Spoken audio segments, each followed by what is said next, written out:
السلام علیکم ورحمۃ اللہ وبرکاتہ. ویلکم ٹو لرننگ قرآن میں خوش آمدید.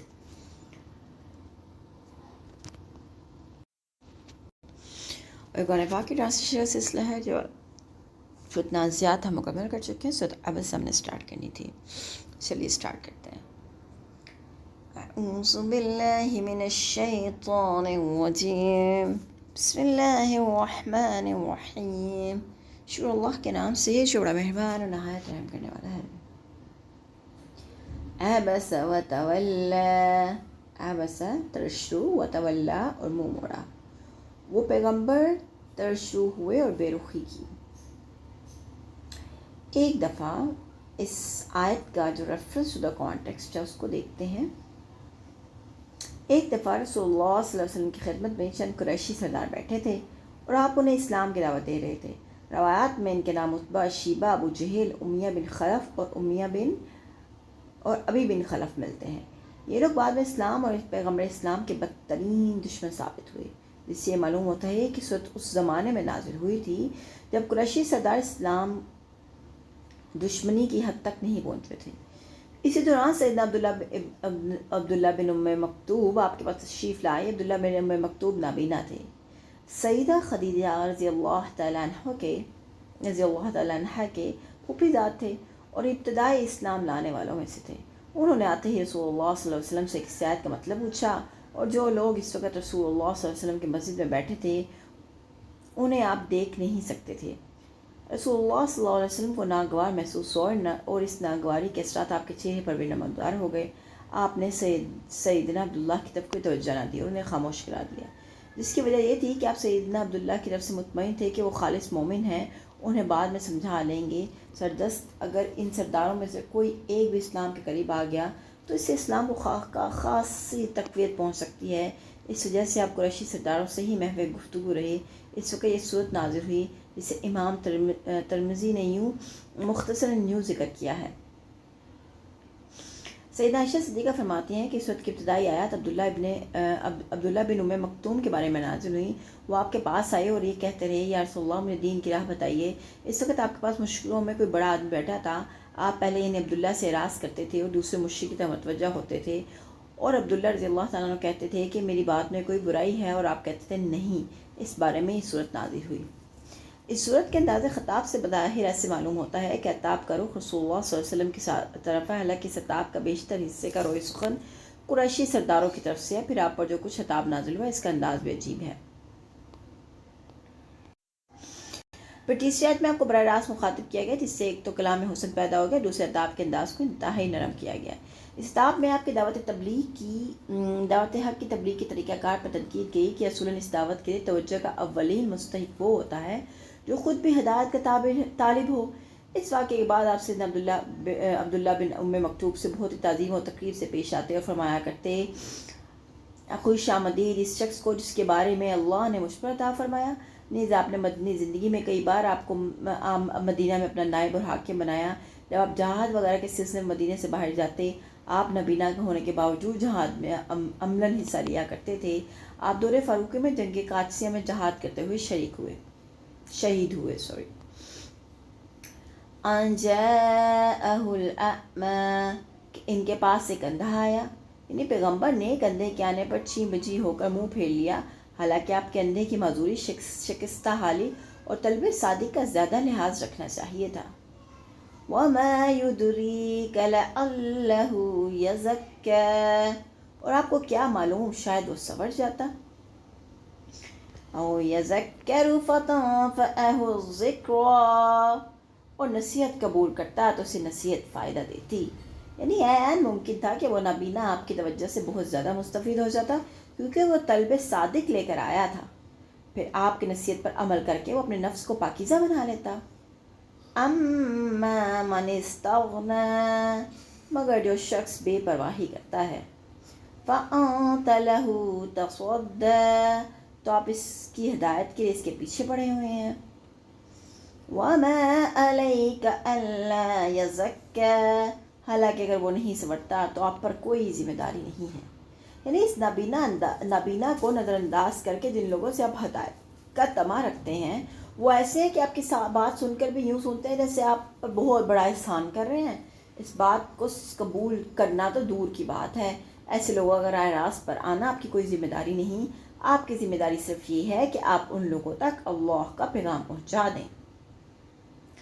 وَأَمَّا مَنْ جَاءَكَ يَسْعَىٰ، مگر جو شخص کوشش کر کے آپ کے پاس آیا ہے، وَهُوَ يَخْشَىٰ، اور وہ ڈرتا ہے، یعنی اندھا ہونے کے باوجود کوشش کر کے محض اسلام کی باتیں سمجھنے کے لیے آپ تک پہنچا ہے. اس کا کوئی ہاتھ پکڑنے والا بھی نہیں تھا.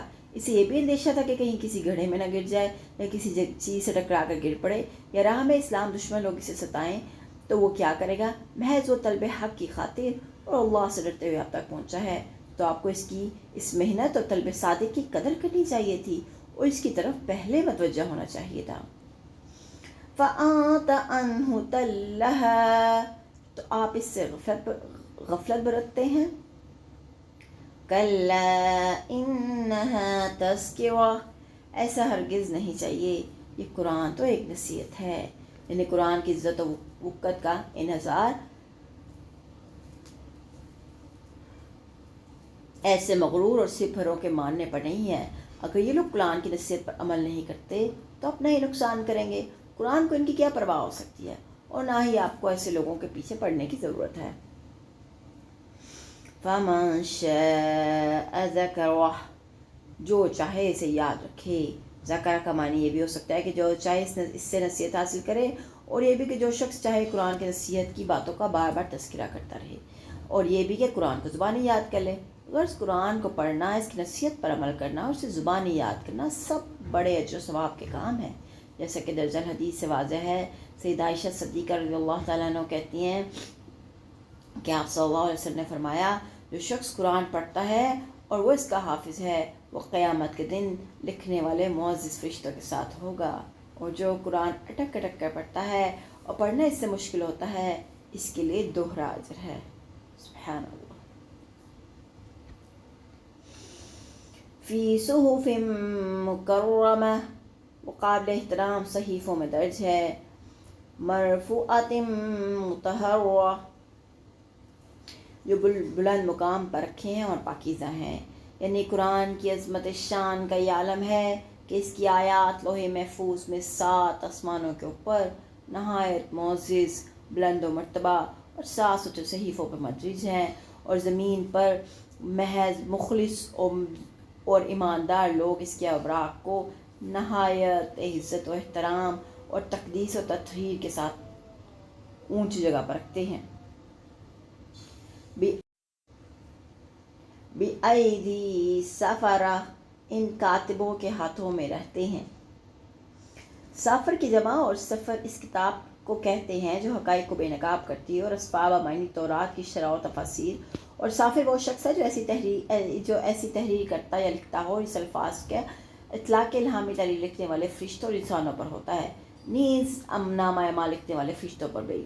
مطلب یہ ہے قرآن کو لکھنے والے نہایت معزز اور بزرگ فرشتے ہیں، اور اسی کے موافق وہی نازل ہوتی ہے. اور یہاں بھی اوراق پہ لکھنے اور جمع کرنے والے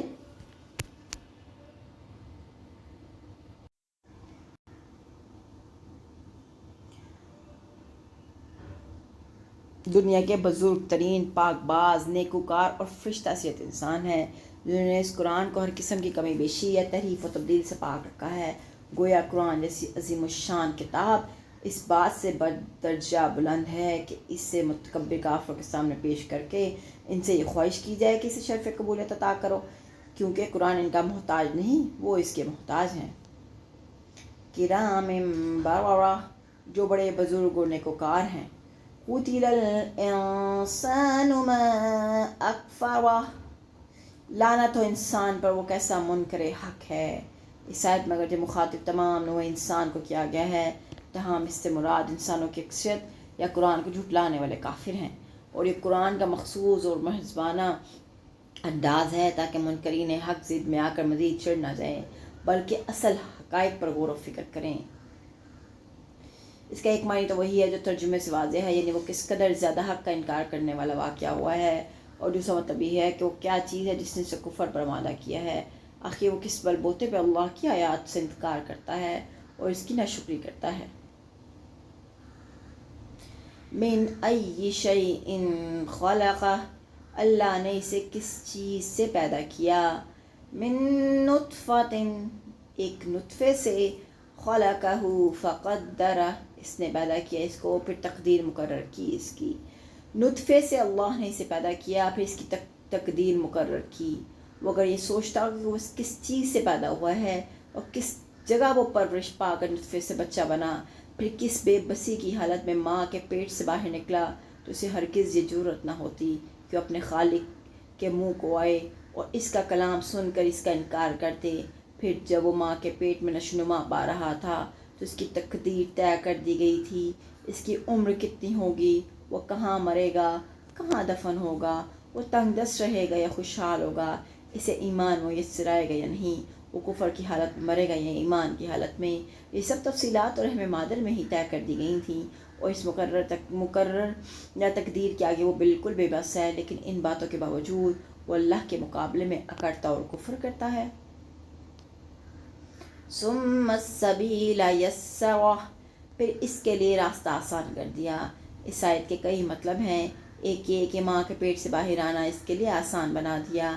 جب رحم مادر میں بچے کی نشوونما پوری ہو چکتی ہے تو ماں اس کو اپنے پیٹ سے باہر نکالنے کے لیے بے قرار ہو جاتی ہے، اور جب تک اسے جن نہ لے اسے قرار نہیں آتا۔ راستہ تنگ ہونے کے باوجود اللہ تعالیٰ وضع حمل کے وقت اس راستے میں اتنی لچک پیدا کر دیتا ہے کہ ماں کے لیے اس کا جننا آسان ہو جاتا ہے۔ اور دوسرا مطلب یہ ہے کہ اللہ تعالیٰ نے اس کو تمام ایسی قوت عطا کر دی اور استعداد مہیا کر دی کہ وہ دنیا میں موجود وسائل و اسباب سے کام لے کر اپنی زندگی گزارے۔ اور تیسرا یہ کہ اللہ تعالیٰ نے اسے غیر و شر کے دونوں راستے سمجھا دیے، اس کی فطرت میں یہ تمیز رکھ دی، پھر انبیاء اور رسول اور کتابوں کے ذریعے بھی سب کچھ سمجھا دیا اور اسے اختیار دے دیا کہ جون سی راہ وہ چاہے اختیار کرے، جون سی راہ چاہے پھر جو راہ اختیار کرے اللہ تعالیٰ اسی راستے کو اس کے لیے آسان بنا دیتا ہے اور اس کی توفیق عطا فرماتا جاتا ہے۔ ثم اماتہ فاقبرہ، پھر اسے موت دی، پھر اسے قبر میں رکھا۔ انسان کو موت دینا اور قبر مہیا کرنا بھی اللہ کا احسان ہے۔ اس آیت سے معلوم ہوتا ہے کہ اللہ تعالیٰ کا انسان کو موت دینا بھی اس کا احسان ہے، اسے قبر مہیا کرنا بھی۔ موت کے احسان ہونے کا اندازہ اس بات سے لگایا جاتا ہے جب ایک بیمار بستر مرگ پر بڑا ایریا رگڑا ہوتا ہے، تکلیف سے سخت بے تاب ہوتا ہے، مگر اسے موت نہیں آتی۔ گھر والے اس کی مرض کی طوالت کی وجہ سے الگ پریشان ہوتے ہیں، بیماری پر بے بہا مصارف اٹھتے ہیں اور کوئی دوسرا کام کرنے کے قابل بھی نہیں رہتے۔ اس وقت دل سے بھی دعا مانگتے ہیں کہ مرنے والے کو موت آ جائے تاکہ اسی بھی تکلیف سے نجات ہو اور اس کے گھر والے بھی پریشانی سے نجات پا جائیں۔ نیز اگر انسان کو موت نہ آتی تو یہ زمین بنی نوع انسان کے لیے تنگ ہو جاتی۔ اس نے اللہ تعالیٰ کا انسان کو قبر مہیا کرنا، روئے زمین سے اس کے وجود کو غائب کر دینا بھی اللہ کی بڑی نعمت ہے۔ ورنہ جہاں یہ بات میت کے لواحقین کے لیے ناقابل فراموش صدمہ ہوتا ہے، وہ مرنے کے بعد میت کے جسم میں ہونے والے تغیرات کو دیکھنا برداشت نہ کر سکتے۔ زندوں کے سامنے لاش کی بے حرمتی ان کے لیے مزید صدمہ جان کا بن جاتا۔ واضح رہے کہ قبر سے مراد صرف زمینی گہرائی نہیں بلکہ سمندر کی گہرائی، آگ کا الاؤ، درندوں کا پیٹ، سب قبر کے حکم میں داخل ہیں۔ ثم اذا شاء انشرہ، پھر وہ چاہے گا دوبارہ اٹھا کھڑے کرے گا۔ یعنی جس طرح انسان اپنے پیدا ہونے اور مرنے کے معاملے میں بھی بس تھا، اسی طرح وہ دوبارہ پیدائش کے معاملے میں بھی اللہ کے سامنے بھی بس ہوگا۔ اس طرح پیدا ہوتے کے وقت یہ پوچھا گیا کہ تم پیدا ہونا چاہتے ہو تو تمہیں پیدا کریں ورنہ نہ کریں، اور نہ موت کے وقت پوچھا گیا کہ اگر تم چاہو تو تمہیں موت دے دیں ورنہ زندہ رہنے دیں۔ اسی طرح دوبارہ پیدا کرتے وقت بھی اس سے کچھ نہیں پوچھا جائے گا، اللہ جب چاہے گا اسے زندہ کر کے کھڑا کر دے گا۔ کلا لما یقض ما امرہ، ہرگز نہیں جب اسے جس سے بات کے اسے حکم دیا گیا تھا وہ فرض اس نے قتل برا نہیں کیا۔ اسے تو حکم دیا گیا تھا کہ وہ اللہ کا فرما بردار بن کے رہے، یہ حکم اس کی فطرت میں بھی ودیت کیا گیا تھا۔ پھر اسے پیغمبروں اور کتابوں کے ذریعے بھی اللہ تعالیٰ نے ایسا حکم دیا تھا کہ اگر وہ اپنے مندرجہ ذیل بالا حالات پر غور کرتا تو اس کے لیے اللہ کا فرما بردار بن کر رہنے کے سوا کوئی چارہ کار نہ تھا۔ مگر اس نے ان تقاضوں کو مطلقاً برا نہ کیا۔ بعض مفسرین نے اس آیت کا ایک الگ مستقل آیت سمجھنے کے بجائے سابقہ آیت سے مربوط کیا ہے اور اس کا مطلب یہ بیان کیا ہے کہ اللہ جب چاہے گا زندہ کر کے اٹھائے گا، لیکن ابھی ایسا نہیں کہا جا سکتا، کیونکہ ابھی تک اس دنیا کی آبادی اور کائنات کی تکمیل سے متعلق اس کا جو طے شدہ حکم ہے وہ ابھی تک اس نے پورا نہیں کیا۔ فَلْيَنظُرِ الْإِنسَانُ إِلَىٰ طَعَامِهِ، انسان کو چاہیے کہ وہ اپنی کھانے کی طرف دیکھے۔ أَنَّا صَبَبْنَا الْمَاءَ صَبًّا، ہم نے ہی اوپر سے پانی برسایا۔ ثُمَّ شَقَقْنَا الْأَرْضَ شَقًّا، پھر عجیب طرح سے زمین کو پھاڑا۔ آیت نمبر 26 ہم نے یہ مکمل کی ہے، یہاں سے ریزیوم کریں گے انشاءاللہ نیکسٹ ویڈیو میں۔ ٹل دن ٹیک کیئر، اللہ حافظ۔